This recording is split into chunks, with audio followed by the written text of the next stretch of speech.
Hey everybody, it's Josh Rutledge, your co-host for FearScape Paranormal Podcast. Thank you so much for listening. If you'd like to support us more, please head over to our website, fearscapepodcast.com. There you can click on store and browse some really awesome t-shirts and maybe pick a couple up, or even go to our Patreon page and see how you can support us monthly.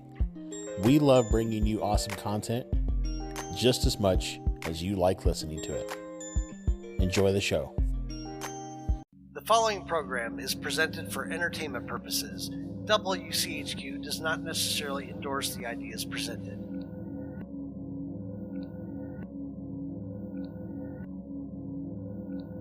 FearScape is a program that explores the legends and lore around many creepy and scary things. Information is researched and presented in an entertainment fashion and is presented based off of what we found. Legends have a way of changing over time, so beware.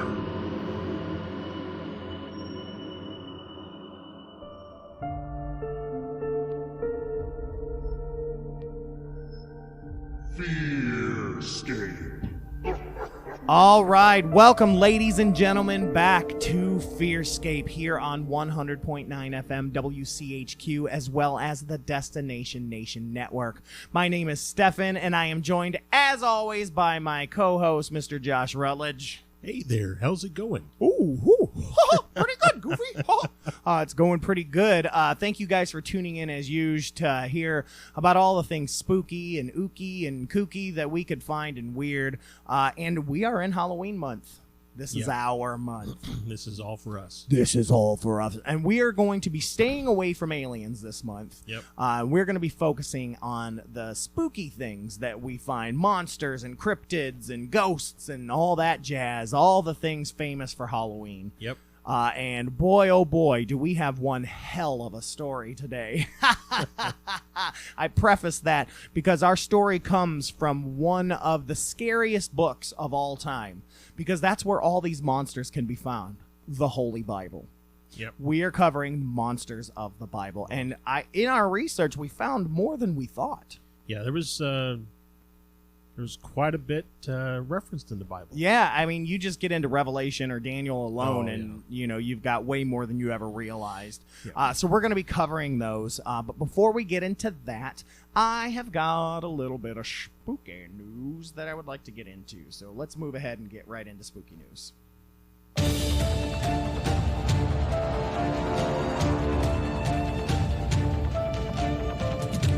All right. So the spooky news I got this week, Josh, comes from Fox News. Now it just so now I know that not everybody trusts Fox News. I don't. But this story I found on multiple platforms. This is just the one that I liked the most in terms of the information and how it was put forward. But this is I know I said no monsters, but it's spooky news. No aliens, but it's spooky news this week. A team of alien hunters led by Blink 182 co-founder claims to have found UFO material that's unknown to scientists. Now, before you laugh at Blink 182, most of you know that the lead singer, Tom DeLonge, is actually the guy that co-founded To the Stars Academy of Arts and Sciences. They have been making huge waves in the paranormal extraterrestrial community. They are the ones that pushed the Navy to release the information that they have and all that stuff. That big show that was on History Channel recently with they were talking about that he was the driving factor. Yeah, he has been a huge factor. To the Stars Academy is an absolutely really cool organization. I highly recommend checking out their website. There's a lot of really cool information. They come at it from a scientific background. It's absolutely phenomenal. Anyways, so let's see. They say that they have found UFO as evidence. So the team most famously turfed up classified footage of UFOs recorded by American pilots that were confirmed as real by the U.S. Navy earlier this month. So I believe we covered, I don't think we covered this on Spooky News, but I did drop it in the FearScape Facebook and stuff, where the Navy did confirm those videos that were released a couple months back. So yeah, really crazy. But DeLonge was speaking to the New York Times, and he gave a tantalizing tease of their next big scoop. A reporter asked whether the team had obtained exotic material samples from US UFOs, and the spokesperson responded saying, "Certainly." Wow. That's crazy. No further details were given, so it's not entirely clear what material they were talking about. But back in July, DeLonge's organization said the same thing about their own research as well. So these guys are coming together. Mixtape Volume 2. Mixtape Volume 2. They say that it's potentially exotic materials featuring properties not from any known existing military or commercial application. That's insane. That's insane. To the stars, they have not yet provided proof, but what they said was, what we've been doing is trying to find the most qualified individuals at the most respectable institutions to conduct the scientific analysis for us. Yeah. They said the scientific analysis includes physical analysis, it includes molecular and chemical analysis, and ultimately it includes nuclear analysis. They said they're not in a hurry to release this yet, which makes sense to me. Yeah. And, skeptics can say, well, that's because they don't have anything, but we know on the other side of things that they really want to make sure that this information is verified. It's validated, goes through all the right steps and checks and balances. Yep. Yeah. According to the organization's website, they say that the Academy is a collaboration between academia, industry, and pop culture to advance society's understanding of scientific phenomena and its technological implications. This is insane. Like I said, they're the ones that pushed the Navy to come out and talk about the near-daily interactions that they had with mysterious flying objects in 2014 and 2015. Well, and if you haven't watched that show that was recently on the History Channel, I can't remember what it's called, but there are episodes in that show where they're like going in front of senators in Washington, trying to get them to pressure the Navy to actually release official word that UFOs and that they were captured. So I mean, it's not captured as in they have but that the video footage was real. Right. And to talk about a little bit what the Navy pilots dealt with, across several interviews, pilots described objects moving at hypersonic speeds and performing acts beyond the physical limits of a human crew. In fact, Lieutenant Ryan Graves said that he saw strange objects with no visible engine or infrared exhaust plumes, reaching at least 30,000 feet and flying at hypersonic speeds almost daily while training off the aircraft carrier, the Theodore Roosevelt. Yep. And this is Graves. He's an FA-18 Super Hornet pilot. He's been with the Navy for 10 years, and he said these things would be out there all day long. And he said keeping an aircraft in the air requires a significant amount of energy. And with the speeds we observed, 12 hours in the air is 12 hours in the air is 11 hours longer than we'd expect. Wow.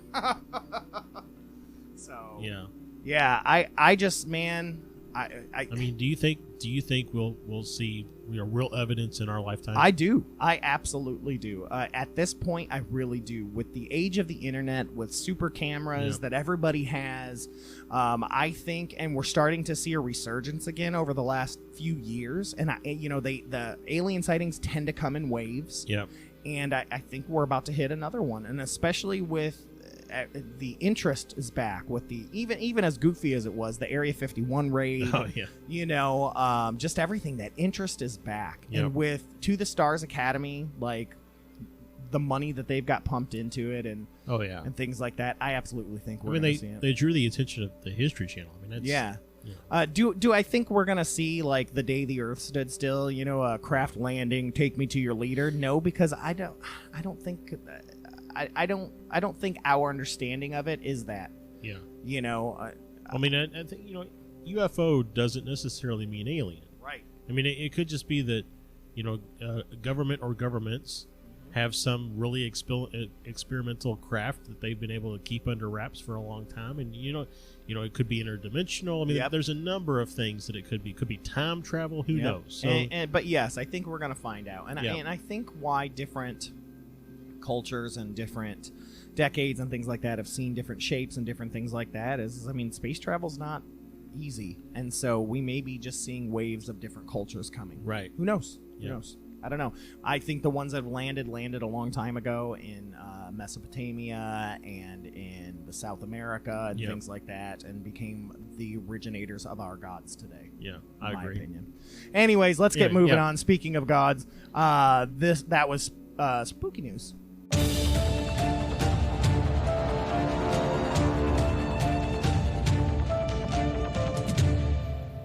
All right, so we got a little bit of creepy catch-up before we get into monsters of the Bible. So let's just jump right into creepy catch-up. Creepy catch-up. Creepy catch-up. Creepy catch-up. Creepy catch-up. Y'all, it's creepy. All right, I'll let you go ahead and go first. You said you got a little creepy action. So I talked a little bit about my bathroom events at work a couple weeks ago. Yes, the foot tapper. Yeah, well, actually, it was clear to throat. Oh, yeah. Sorry, I was thinking of Congress. Anyway, so went again used the restroom the other day. The faucets are motion activated, and one of the faucets kept turning on. Now, granted, those things can malfunction. I understand that, but I also, while I was kind of listening, in between the faucet turning on and off, I would kind of hear some light breathing, and there was nobody else in the bathroom. Now, is the building you work at, without giving away where you work, is it an older building, newer building? I think it was built in the late 70s, mid 80s. So definitely time enough for folks to have died and bring their spirit there, because that's where they worked their whole lives. Or whatever was there prior. Well, yeah, that I mean, Louisville's old, but it's not been there forever. Yeah, and there were absolutely buildings where buildings were. Yeah. So didn't think about that. Interesting. So it's time to find a new bathroom. Well, it's funny because I went to wash my hands, and I just kind of, nobody was coming in or anything. I just kind of stood there, was like, "Are you here? If anybody's here, please make your." I was trying to do trying to get it to maybe turn the sink on again or something like that. Right. Nothing else happened. I got a wedgie, but that was about it. That was your boss. No, I had a weird one actually here. I was here last night with my other podcast on Happy Campers on the Destination Nation Network. And we cover horror movies, and we covered an old Sid Haig movie. He just passed away recently, this actor, and we watched this movie, Spider-Bait. It was great old movie. But anyways, we're getting ready to leave, and one of our other hosts is a smoker, so they went outside ahead of me, and it's late. It's like 10:30 at this point. No one's here. It's dark, and I was like, crap, I can't turn the alarm on unless they shut the door. So they shut the door, but didn't lock it. So I'm standing here by myself in this dark, it's already done dark. And this place is haunted, if you've heard us talk about it. It's so freaking haunted.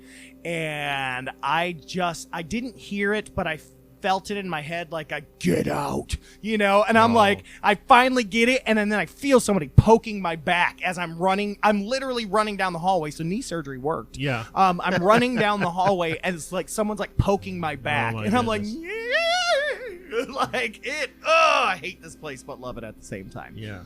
But yeah, it definitely. I felt pokes in my back, and I felt that urgency to get out of there. It was bedtime. It was bedtime. I don't know, but I had to get out of here, but it freaked me out. Oh, my goodness. That's crazy. It was good. It freaked me out so much, I didn't even tell Lance and Ben about it, because I was like, I needed to get home to my wife. I didn't want to talk about it. I just wanted to go home. Now, that is... I can't wait till we maybe do a investigation. Yeah, we will. We will be. So, that's Creepy Catch-Up then. Creepy Catch-Up. Creepy Catch-Up. Creepy Catch-Up. Creepy Catch-Up. Y'all, it's creepy.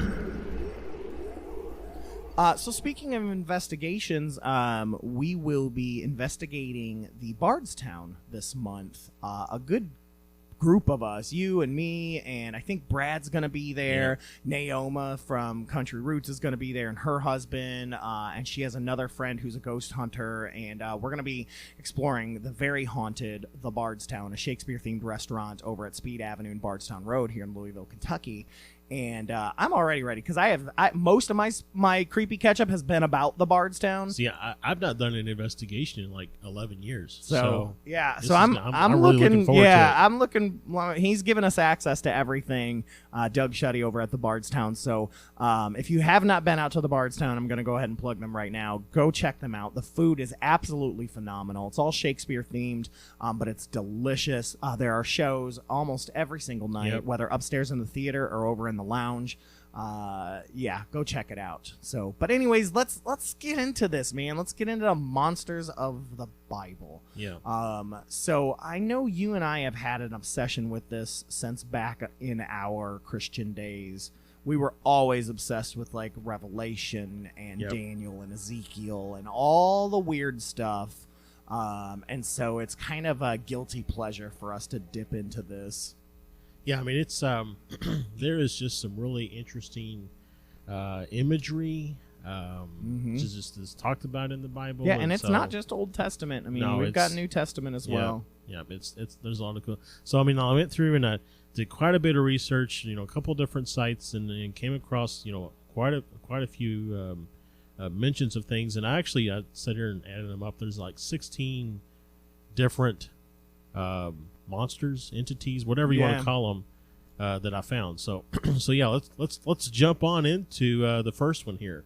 So I kind of picked this one to be the first one because A, it's fresh in my mind, and B, I think it's really kind of interesting, and that is cherubim.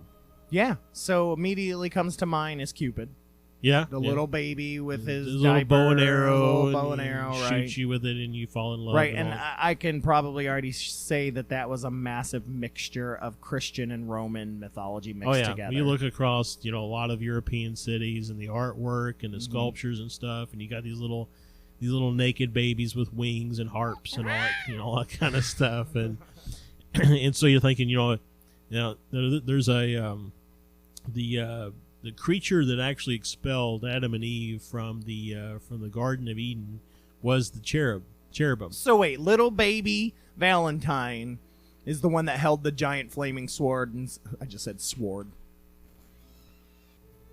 I totally said sword.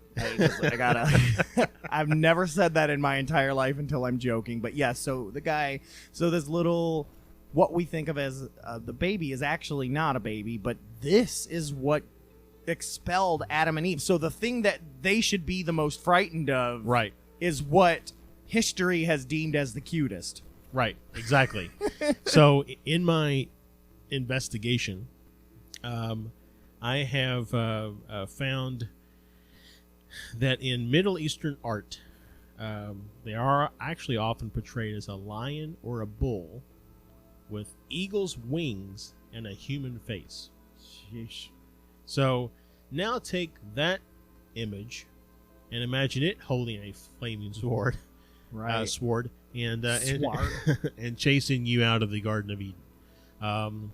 I think from that I would probably actually be a little more scared and want to leave. Yeah, and there are some that say that it had 4 faces, that it had the lion or the bull, an eagle. It also had like another type of domestic animal. Sometimes it kind of looks like a monkey. Sometimes it had the lion on one side, the bull on the other. Many different things, and multiple wings and multiple eyes, and it's just absolutely creepy, especially in Eastern Orthodox. They have pictures that they use in their religious iconography that they use that shows these creatures with all 4 of these wings and just so woo. It's what's interesting is kind of the cross population of ideals, and I don't want to make this about aliens, but that's where a lot of the alien people say is that these cultures that are spread out by like thousands, if not hundreds of thousands of miles, yet they have similar iconography in portrayed. So when I think about it, I think there's a statuette in Mayan culture that has a being with 4 faces, one on each side of like a block. Yep. And so you wonder if that was their representation of cherubim similar to the Middle Eastern representation. Right, and mostly where our description of this comes from is Ezekiel. And in fact, Ezekiel really goes in deep by saying that they're depicted as having 2 pairs of wings, 4 faces, that of a lion, an ox, a human, and an eagle. Their legs were straight, and the soles of their feet were hooves of a bull, gleaming like polished brass. So, I mean, that's just nuts, man. And, you get into, like, Assyrian culture and stuff like that, because the Middle Eastern culture, cherubim are more than... It was not a Jewish design. Right. This was already immersed into this culture. I mean, you find many 4-winged type statues and art all through that area. Oh, yeah. So I mean, it's definitely... I mean, in a way, it's almost like the Sphinx a little bit, Yeah. I mean, that seems to be kind of a common thread with a lot of the things that I found, and I think this is true in a lot of the monsters of the Bible, is that they're not one thing. They're like comprised of different aspects of a bunch of different creatures, right? So there's wings of an eagle, head of a lion, so on and so forth. And when you think about the Sphinx, I mean, the Sphinx is the head and face of a human, but the body of is it a tiger or a lion or something like that? But I don't know. I'm watching Dragon Ball Z. I don't know. But you have here in your research, I find very interesting that they're regarded in Christian angelology as an angel of the 2nd highest order of the 9-fold celestial hierarchy, which means they would be just under like Michael and things like that, correct? The archangels? Yeah, I believe that's right. And it actually says here that they were... In biblical tradition, they attended on God. Wow. So they were like, God's like, hey, man, get me a beer. And the cherubim were like, okay, I'll go get one. So, but yeah, I guess that's... So, yeah, they were the ones that tended to God, guarded God's domain. So, there are some theories that Eden literally was heaven. That's what they were in. Yep. And so it is them that also guard heaven. Yep. So when we think of St. Peter guarding, it's really these creepy looking cherubim that are like, did you do what you were supposed to do? It makes you wonder what the pearly gates actually look like. Yeah. Well, I mean, what did it say? It said they were polished, right? So the pearly gates are really just 2 feet that open from one of the cherubim. I guess. This is getting into a really weird area. Yeah, well, so do these monsters. Exactly. So yeah. I guess going on from cherubim, because we're talking about angelology and stuff. I guess it would make sense to kind of jump now into all the other angels. Yeah, I mean, most people don't think of angels as monsters, and we don't technically either. This kind of fits more into the entities we talked about. I mean, for the most part, angels are good entities until we get into the fallen angels. But right. Yeah, so what kind of angels do we have? Yeah, so there's actually, according to here, 1, 2, 3, 4... I guess we've got about 6 or 7 different types of angels. So yeah, we've got ordinary angels, which it says here have kind of the appearance of handsome young men, and interesting here, no wings. No wings. Yeah. So then these are the ones that you see, like when you're in a car wreck and you say you see someone that pulled you out and you never saw them again. That those are the angel sightings. Michael Landon. Highway to Heaven. I was like, was it that Highway to Heaven? But yeah. Yep, Highway to Heaven. Exactly. So Michael Landon was an ordinary angel. But it says here that it's got a number here of in the thousands. I'm assuming there wasn't some type of an angel census that was done where the ordinary angels filled out, and that's how they got the number. So I don't really know where this they make up the bulk of the army. Army, yeah, so to speak. And it's interesting because when God said, "Hey, I made them in our image," I would assume He was then speaking to these ordinary angels, right? Not the cherubim. Not the cherubim, right? And it kind of goes on here to say that the kind of role that these play again is they're messengers. Jailbreakers, rescuers. So again, it's you're in a car accident and you see like I don't know how I ended up outside of the car without a scratch on me. It's because one of these ordinary angels stepped in and took care of me. And in the New Testament, lovers. Yeah. I mean, it was not God that impregnated Mary. It was one of these ordinary angels. Yeah. I guess. So I don't want to.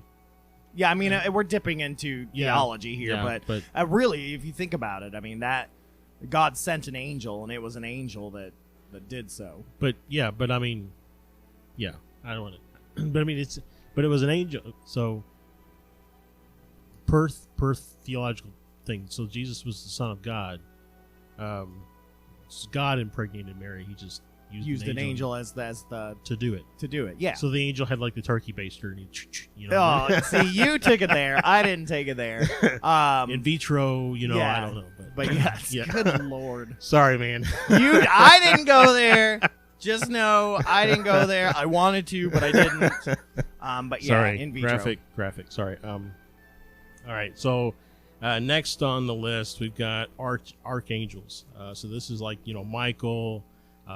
Gabriel, I believe, is an archangel. Uriel is one. I'm trying to think of all the ones on Supernatural. Was it Lucifer? Lucifer was absolutely an archangel. That's what I thought. Yeah.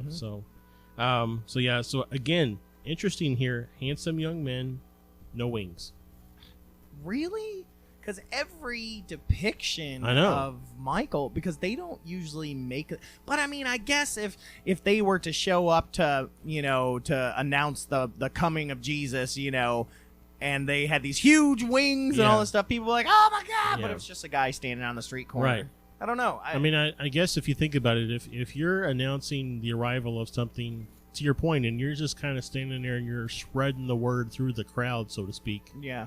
It has more power than if you were to come down on wings and all that kind of stuff. So it's I mean it I guess it kind of makes sense. The thing that keeps coming back to me is ordinary angels, archangels. The next one we're going to talk about, it says no wings for them either. How do they get there? I mean, through the transportation machine that the aliens provided. Probably the chariot of fire that. Wasn't there a chariot of fire that took somebody such and such up to heaven? Yeah, it was Joshua. Josh. I don't know, one of those guys. Anyways, somebody will probably correct. I'm over here like Methuselah. somebody will correct us. Oh, so we've got other. Oh yeah, Azrael is an archangel. Enoch, Metatron, not. Megatron? Not Megatron. Metatron. Okay. Is that I think Raphael. So it's interesting that Gargamel's cat made the list? Yes, Gargamel's cat did make the list. Here's the 7 archangels. We've got Michael, Raphael, Gabriel, Uriel, Serachiel, there's one I've never heard of, Ragiel, and Remiel. But another an apocryphal book mentions that of course that Joel was also one. So Joel. It's like Raphael, Gabriel, Sechriel, Ragiel, Joel. And Mikael. I mean, that's how it's Billy Joel. Yeah. That's how it's pronounced. All right. So the archangels, it says probably 1 or possibly 7. You just read the 7 off. Mm-hmm. Their role that they play is to protect the Jewish nation and herald to the second coming. Yeah. So, and the first coming. Well, yeah. So, I mean, they absolutely did that. Well, we're assuming. Never mind. Yeah. So in Eastern Orthodox, so many different ones make the list here. I find really interesting because in Eastern Orthodox we also have Sialatiel, Jigwediel, Barakiel, Jeramiel, and then of course Uriel, Raphael, Michael, and Gabriel. Those are kind of like the main ones you always hear of. So I'm wondering how much of that is additional archangels versus variances on the pronunciation or translation of a name. Yeah. Even Protestants have a different set. The Anglican Church also counts Chamuel, Jophael, and Zadkiel in their picture of the archangels. It's really interesting. And then if you really want to get deep into it, I mean, we've talked about Lucifer, Azazel. I mean, there's these other hierarchy angels that fell. Right. So. Well, that's and those are actually a little further down the list here in our. They actually break apart fallen angels into it. But anyway, so what's interesting on the list here is that archangels and Gabriel is called out as two separate things. And maybe it's because Gabriel has such a specific role. Yeah. That he's separated. He's from them. he's God's messenger. Yeah. He's the quote unquote voice of God. He is the Mercury. Yeah. So.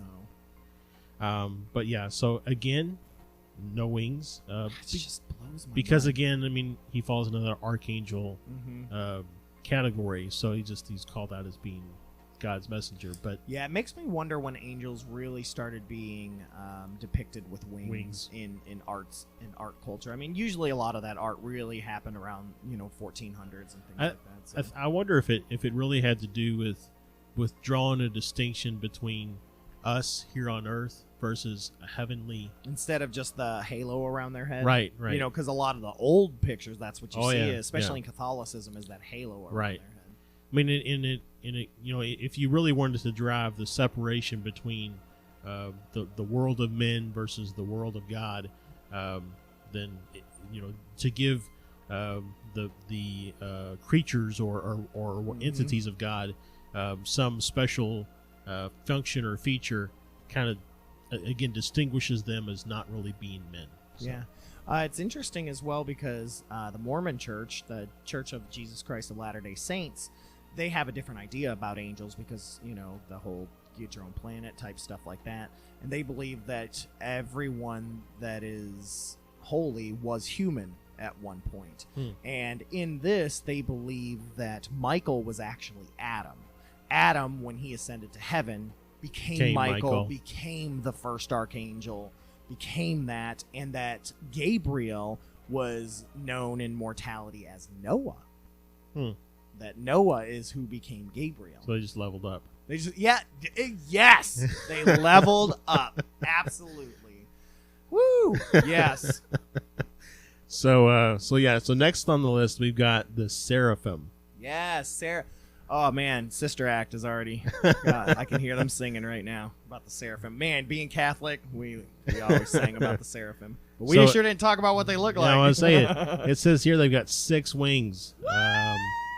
So I'm thinking, like, what else in nature has 6 wings? Like dragonflies have 4 wings, so I guess it'd be kind of like that, but with 2 extra wings. I guess. Is there nothing else? I mean, I'm trying to think what else would have more than 4 wings, and I really can't. I can't come up with anything. If anybody listening can think of a creature in nature that has more than 4 wings, let us know. Yeah, in the book of Isaiah, which is one of the first places the seraphim were talked about, they describe the 6 winged beings that fly around the throne of God. They are the ones that cry, "Holy, holy, holy," which is what you always hear in Catholicism and Christianity, the songs. This was important, for that triple invocation of holiness as a way to future reference the Trinity. Yep. So. I mean, we're assuming they only said it 3 times, right? Right, yeah. No, I mean, I wasn't there. But yeah, Solomon's temple was known to have lots of images of the seraphim. He was pretty obsessed with them. The Book of Enoch has a lot of seraphim mentioned in there. They are also called Akiest, which translates to dragons and is also an alternate term for hell. Very interestingly enough. Interesting is that is very interesting. Yeah, I mean, I wonder, how I don't want to go down this rabbit hole so much, but how much of what we understand from the Bible is just poor translation? Oh, 100%. I mean, that's why there's 50,000 different translations out there. Right. So, all right. Moving on to the next item, we've got is it fiery ones? Fury? Yeah, the fiery ones. Yeah. So, I'm not entirely sure how to read this description. I'm going to read it as it's written here, but it doesn't make sense to me. But it's 2 covering face, 2 covering feet, 2 for flying. Maybe that's wings? 2 wings covering the face, 2 covering the feet, and 2 for flying. Could be. That would be the only thing that kind of makes sense for the 2 for flying aspect. Yeah, maybe it's like Captain America, how he's got the wings on his. I mean, seriously. Wings on his helmet. And, Yeah, and then Submariner has the 2 wings on his feet. Well, what's the Greek, the messenger in the Greek mythology that had the winged shoes? Yeah, not Mercury. What's the Greek? Oh, that version? is Mercury, isn't it? No, Mercury is the Roman version. Yeah. Oh my goodness, this is Lord, gonna. I should know this.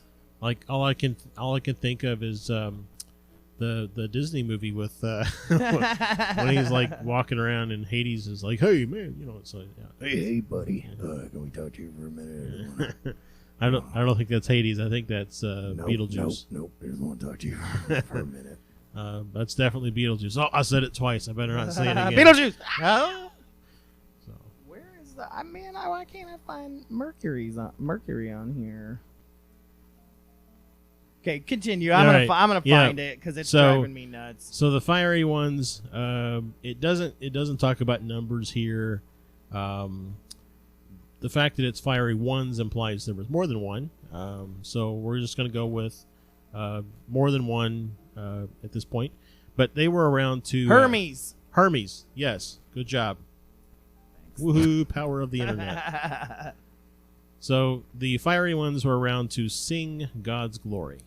So they weren't singing "Holy, Holy, Holy." They were singing "God's glory, God's glory, God's glory." Right. Yeah, they were just singing His praises all over town, and I wonder if the fire is the Holy Spirit fire. You know, like is that? Yeah. Is it a implying something, or were they known to be fiery? Was it a literal fire, or That's I don't know. Maybe we can ask one day. Yeah. All right. Next on the list. I already covered that. Cherubim. So again, we already talked a little bit about cherubim, but they guard God's domain.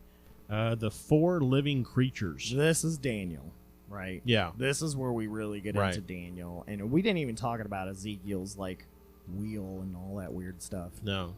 Whew. But yeah, the wheels in the sky keep on 4 turning. living creatures are the ones that I've always known about that are the most creepy. Yeah, so this is 6 wings and was covered with eyes. So it's like a potato with 6 wings. Have you ever looked up images of what people assume they look? Oh, I did, and then I didn't sleep well. Yeah, because they're creepy. So yeah, I mean, it says it makes the distinction here. Eyes all around, even under his wings. Mm-hmm. So it's he's just covered in eyes everywhere. Front and back is what it says in because they're Ezekiel. This is talked about. It's also talked about in Revelation. I mean, it's these guys are all over, as well as Daniel. I mean, so have you ever seen the movie The Gate? Yes. So with Stephen Dorff. So there's a scene where this monster creature thing grabs the kid by his hand and holds him up, and then he lets him go. The kid opens his hand. He's got an eyeball in his hand. Mm-hmm. Now that freaked me out. Yes. Now I couldn't even imagine being covered in eyeballs. That would just Yeah, they're also known as the Merkabah in Jewish mysticism. So there's a little something extra for you. So that's all I got. Needless to say, you can't sneak up on them. Nope. They always see you coming, and definitely don't want to meet them in a dark alley. No. Yeah. Okay. Even though they're supposed to be good guys, I still. And they hang around the throne with the creepy cherubim, right? Yeah. Right. I mean, it just it's probably a really good party with all these guys showing up. I'm gonna go hang out with Bacchus. I just feel like it's a better party. But so the next on the list, Lucifer. Yes. So there's only one of Lucifer. Like we said, he was an archangel. I guess. I mean, is he still technically an archangel? I mean, he's a fallen archangel. Yeah, I don't know. I mean, if a general decides to go to the other side, I mean, he's still technically is a he general. still a general of the United States Army? No. I mean, he's not an archangel of God. He's, I guess, an archangel of whatever else. Yeah, well, I mean, he's king of hell, I guess. Even then, that's Well, that's not 100%. And that's not... that's getting into mythology there. Yeah. I mean, even the image of Satan with the hooves and all that is stolen from pagan mythology, which for me as a pagan really upsets me, you know, because that is our wild man, our god, our horned god that they turn, and Pan, which they turned into the image of Satan to scare people away from our incredible god. Yeah. So I'm still mad. And I think there's also some conversation or discussion that I have at least heard in my many years of watching television and reading articles and things that says that Lucifer actually doesn't rule hell, but rather he rules the earth. And then because if you actually read Revelation, he'll be cast into hell. Not just Revelation, but New Testament, that he'll be cast into the lake of fire. So and even then, there's nothing in the Bible that says that Lucifer is the devil. True. I mean, that is all conjecture. If you really, Ken Ham, if you're out there listening, if you're really literally reading the Bible, then Lucifer and the devil, Satan, are two different characters. Right. So whom God, and as well as the serpent as well. Right. In the garden. But yeah, if you read that, you know, the confrontation that they had about Job and everything like that doesn't mean that it's Lucifer. Right. And in fact, if he's a fallen angel and was cast out of heaven, means that he was punished. Why would God give him an equal playing field? Right. Exactly. Just to say. So what really interests me about the whole Lucifer Satan thing is, and I don't want to derail this too much, but is the whole angels don't have free will. Yeah. I've always said that. But how did Lucifer fall? And my same thing was said about Adam and Eve. Yeah. If they did not have free will until they ate of the apple, how were they able to do that? Yeah. How were they able to make a decision? So again, this is probably a different podcast. Yeah. I've always said that. I've always wondered that. And Neil Gaiman writes a really, really, really great short story in his book, Smoke and Mirrors. It's called The Silver City. And he used a lot of that when he wrote Sandman and when he wrote the Lucifer comic, and they mention it in the Lucifer TV show, the origin of Satan, that it was part of God's plan, God intentionally created a dark area around the Silver City where all the angels lived, and there were voices there that spoke to Lucifer and caused him to question things, that it was all part of it. So it's really, really interesting, you know, if you think about that, because I can remember in college, at the Christian college we went to, having this conversation about if God created everything, did he create evil? If he's all good, how could he create all evil? So all these great questions for another podcast. But and one last, speaking of Neil Gaiman, I just listened to a book that he wrote on Norse mythology. Yes, I want to read that. I've heard it's amazing. So first of all, I will say, if you can do audiobooks, it's really good as an audiobook because he does the voices. Yes. So it's really cool. But anyways, there was one of the daughters of Loki, her name, Hel. Yeah, Hel. Yeah, but that's where the origin of Hel is really. If you underworld really get into things, there really wasn't a lot of heaven and hell talk in the Old Testament. You've got Sheol, which is kind of more like a burial ground more than anything, where they state it was kind of closer, from what I've read, to purgatory than anything. We're getting way off topic. Yeah, we're getting way off topic. So let me get back to Satan real quick. It back in. Let me get back real quick. The very first time that Satan first appears in anything is in the Torah, as a heavenly prosecutor, a member of the sons of God who is a subordinate to Yahweh. So, and he prosecutes the nation of Judah in a heavenly court and tests the loyalty of Yahweh's followers by forcing them to suffer. So that's kind of where the first idea, in which they think was influenced by a Zoroastrian figure. There's just so much. There's always been, where there's good, there's evil. There has to be that balance. The balance. The dark side of the force and all that kind of stuff. All right. I am going to take us out of angels. Yeah. Because a lot of the Lucifer stuff we kind of covered, the fallen angels. We kind of covered evil spirits. They are also in the thousands. Demons and all that kind of stuff that all kind of falls in there. So we're gonna step out of there. We're gonna get to some of the really nitty gritty monsters of the Bible. Most of this stuff comes from the Old Testament, but let's power through these. Yeah. So the Behemoth. So this is in Job, or Job, depending on which way you read it. This is described as a gigantic, powerful creature that can only be tamed by God. So it's like the Kraken. Yeah. And Hades can control the Kraken. Nobody else can control no the one Kraken. else can. Yeah. So his tail is so large that it moves like a cedar. So like a tree, essentially. Yeah. Right. This description has led some creationists to claim the behemoth was in fact a biblical era dinosaur. That's whatever. I don't want to. Yeah, go on. Yeah, offend anybody there. But so, blah, blah, blah, da, da. In Jewish tradition, the behemoth is a primal earth monster, a symbol of chaos. So yeah. So they say it had a belly button, right?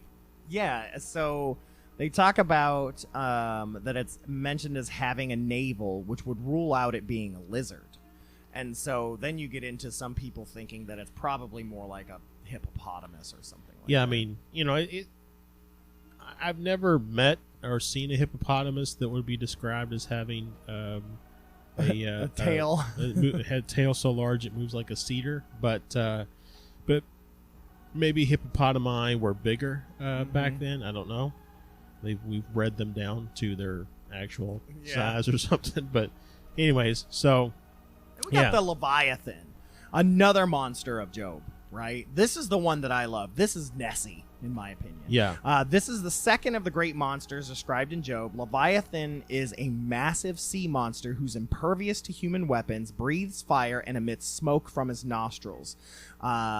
This is also similar to an ancient Near Eastern monster called Lotan, which was a 7-headed giant serpent who represented primeval chaos. So it's kind of like Gohedra from the Godzilla movies. Yep. And a lot, there's even like much like the hippopotamus theory, there's one that thinks that just Leviathan was a crocodile, though crocodiles didn't breathe fire. So right.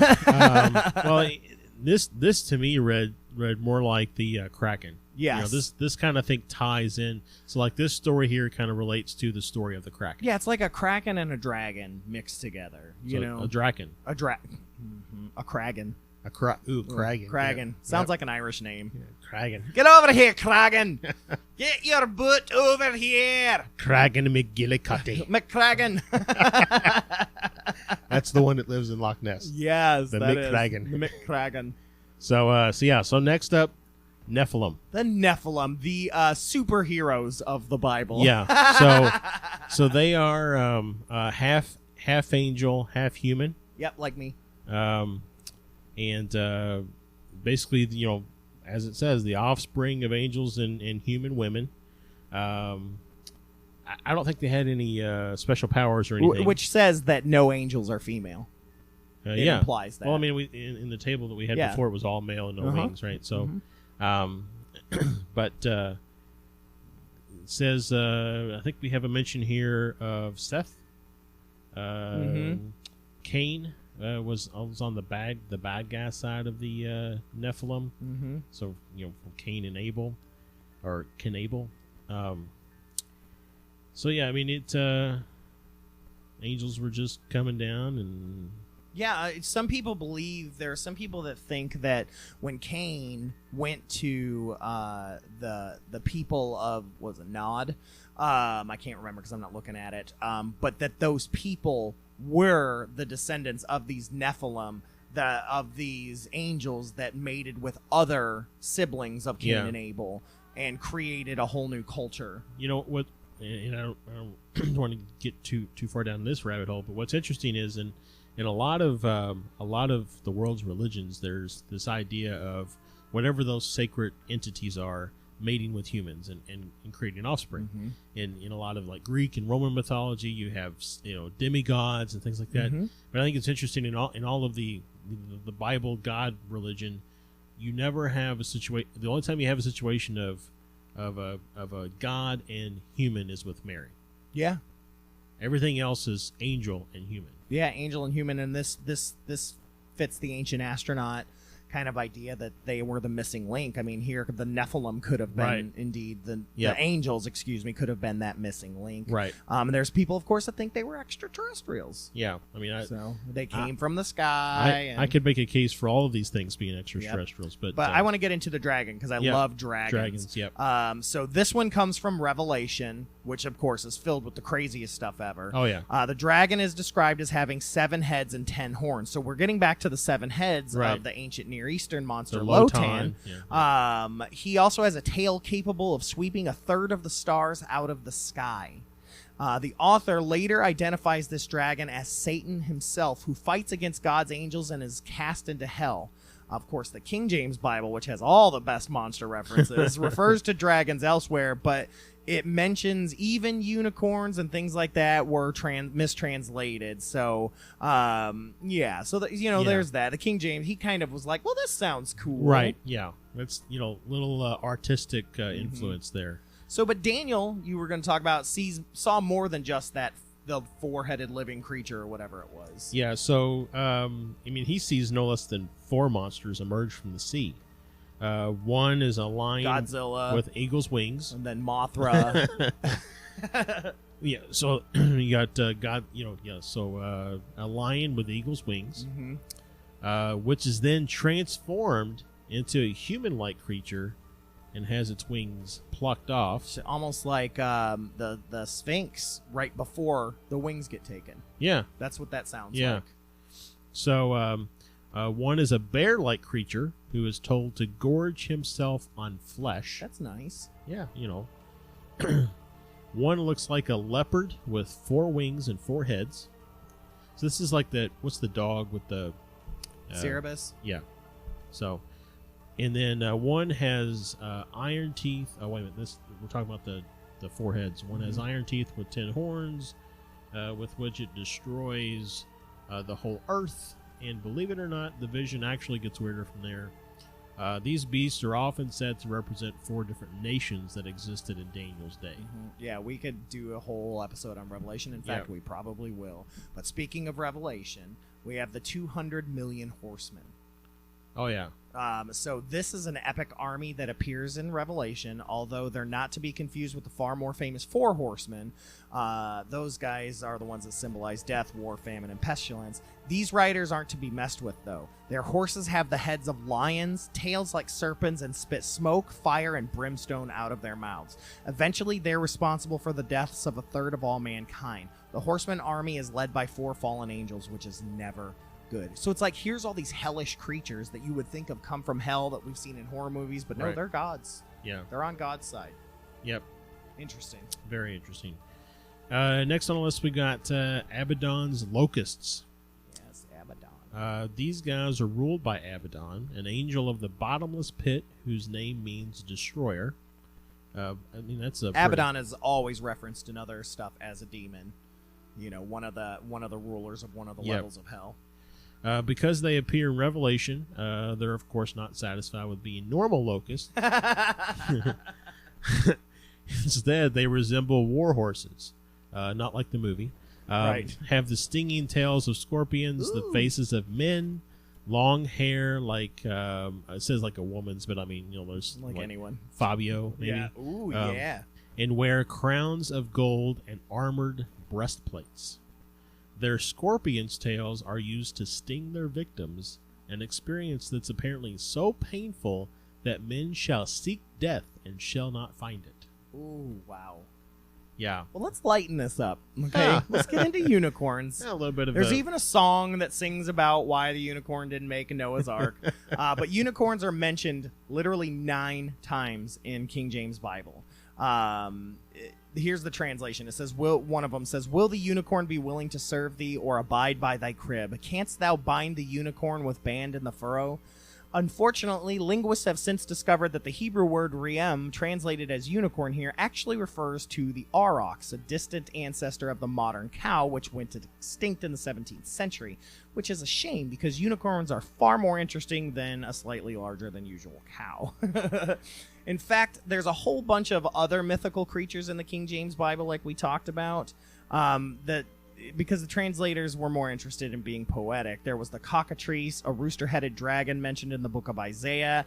Later has been scaled down into a viper. There was Lilith, which we could talk about Adam and Eve there, considered a female demon, has been downgraded to a screech owl, and mentions of satyrs, which were like Pan, have just been simply changed to goats, and those just aren't as fun. Yeah, exactly. So I think we got 3 left on our list. No, we got quite a bit more. Okay, so the first beast and the second beast. Yep. Both of these are found in Revelation. The first beast is a monster, again, 7 heads and 10 horns that rises from the ocean. Features feet like a bear, mouth like a lion, and the general appearance of a leopard. The second beast, it has 2 horns and speaks like a dragon. Hey, I'm a dragon! Yeah, I mean, what does a dragon talk like? I am Smog. I mean, it could have a little dainty voice. It's what's his name? Sean Connery. Wasn't he in like Dragonheart or whatever the voice of? I am, yeah. So anyways, it also allows for the first beast to kill anyone who doesn't worship it. So basically, the first beast looks mean but has no power until the second beast arrives. Wow, man. And yeah, let's get into my favorite. Yeah, go vampires. Ooh, there are vampires in the Bible, people. In Proverbs 30:14, it says, "There are those whose teeth are swords, whose fangs are knives, to devour the poor from off the earth, the needy from among mankind." Proverbs 30:14. It is in the Bible. Yes, according to Bible Resource Open Bible, there are at least 30 verses with vampiric imagery or content. We're not even talking about just Christ having his followers drink his blood. Yeah. The topic is very contentious. Many claim that these passages have absolutely nothing to do with the bloodsuckers and can be explained easily by anyone with a cursory knowledge of biblical metaphors. Blah, blah, blah. There are vampires in the Bible, that's people. Right. That's right. They suck blood, and Jesus had his people suck his blood. Well, from a picture, like, from glass. But, right. But yeah, I mean, he still, poured it in there first. Yeah, exactly. He was changing them into vampires. Go to sleep in the ground when you wake up. Mm-hmm. All right, giants. And some of the Nephilim were considered giants as well. Yeah. Yep. I mean, if you have a really big angel. Yeah. So, all right. So you got the, of course, anybody who grew up going to any type of Bible school or whatever, anything, or if your parents dropped you off for vacation Bible school when you didn't want to go, then you've probably heard about David and Goliath. Yep. Goliath being the giant of the Amorites, a race of giants. Mm-hmm. So again, here, this is really interesting. In kind of the common tellings, it's David and Goliath. Goliath is like a giant, but doesn't really talk about any other giants. But this is the Amorites, a race of giants, are mentioned more than 80 times, including this quote from Amos 2. "Yet it was I who destroyed the Amorite before them, whose height was like the height of the cedars, and he was as strong as the oaks. Yet I destroyed his fruit above and his roots beneath. Also it was I who brought you up from the land of Egypt and led you 40 years through the wilderness to possess the land of the Amorite." Yep. So, lots of giants. Lots of cedars. But they killed them off. Yeah, but what about werewolves? Ooh. We're going to hit one last one real quick. So we got werewolves. This is one of mankind's first monsters. Now, we know that there is a condition these days where your whole body can be covered in hair, which is probably where a lot of this came. There was one example be found in Book 4 of the History of Herodotus, written in 440 BC. Said immediately the word was fulfilled against Nebuchadnezzar. He was driven from among men and ate grass like an ox, and his body was wet with the dew of heaven, till his hair grew as long as eagle's feathers, and his nails were like bird's claws. And that came from Daniel 4:33. Wow. So, werewolves. All these fun things that we hear about and read about and watch movies about. And hear stories about. Much like a listener story. Yeah. So that's our monsters of the Bible. So we want to get away from that and move into other made-up stories. So we've got one coming in from a good friend of mine's friend. His name is Corey.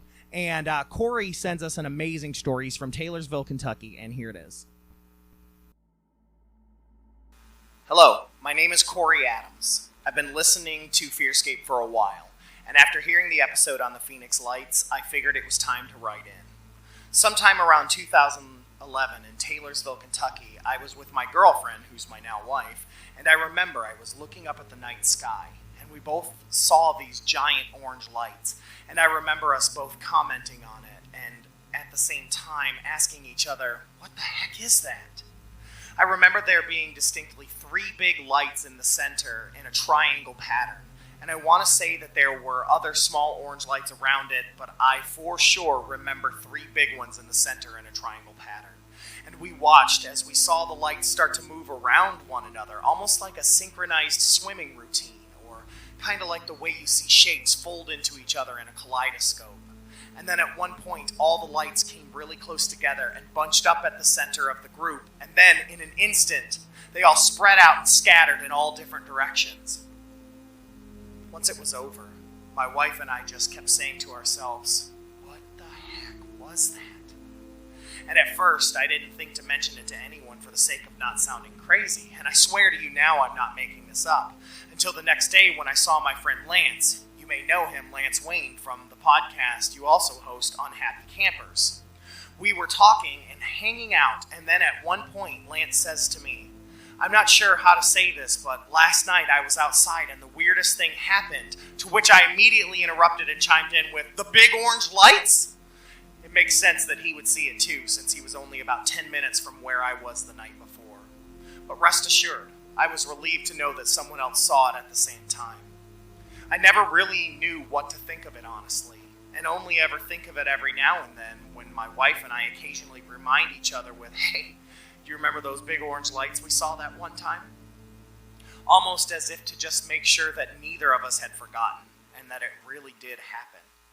And then today, while I was catching up on the podcasts and listening to FearScape, I heard the stories of the Phoenix Lights, and my jaw was literally dropping to the ground to hear stories describing the exact same thing I saw down to the triangle pattern detail.